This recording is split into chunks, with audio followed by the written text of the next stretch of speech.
Hello friends, നമുക്ക് loop turner എങ്ങനെയാണ് use ചെയ്യാൻ നോക്കാം കേട്ടോ.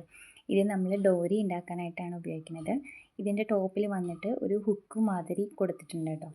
അപ്പോൾ ഇത് ഓൺലൈനായിട്ട് മേടിക്കാനായിട്ട് കിട്ടും. ഞാൻ അടുത്തുള്ള ഷോപ്പിൽ നിന്നാണ് മേടിച്ചിട്ടുള്ളത്. സ്റ്റിച്ച് ചെയ്യുന്നവരൊക്കെ ഇപ്പോൾ ഇത് യൂസ് ചെയ്യുന്നുണ്ടാവും. അപ്പോൾ നമുക്കിനി ഇത് എങ്ങനെയാണ് യൂസ് ചെയ്യണമെന്ന് നോക്കാം.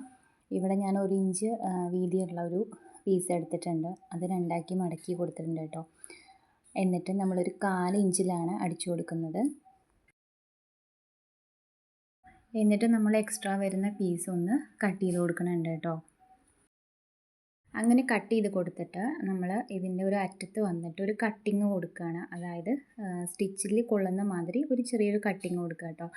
അതെന്തിനാണെന്ന് വെച്ച് കഴിഞ്ഞാൽ ലൂപ്പ് ടേണറിൽ ഒരു കൊളുത്ത മാതിരിയുള്ള ഒരു സ്പേസ് ഉണ്ടല്ലോ, അത് ഇതിനുള്ളിൽ കൂടെ കടത്തിയിടാൻ വേണ്ടിയിട്ടാണ് കേട്ടോ. അതിന് ശേഷം വീഡിയോയിൽ കാണുന്ന മാതിരി ചെയ്യാം. എന്നിട്ട് നേരത്തെ കട്ട് ചെയ്തില്ലേ, അതുപോലെ അതിൽ തന്നെ നമ്മൾ ലോക്ക് ചെയ്ത് കൊടുക്കുക. കട്ട് ചെയ്ത് കൂടെ ലോക്ക് ചെയ്തിട്ട് നമ്മൾ ഉള്ളിലേക്ക് വലിക്കുക കേട്ടോ. വലിക്കുമ്പോൾ ഈസി ആയിട്ട് ഡോരി പുറത്ത് വരും. അപ്പോൾ വളരെ ഈസിയാണ്. ഇതില്ലാത്തവരെ ഒന്ന് മേടിച്ച് ചെയ്ത് നോക്കിക്കോളൂ കേട്ടോ. അപ്പോൾ നമുക്ക് അടുത്ത വീഡിയോയിൽ വരാം. ബൈ.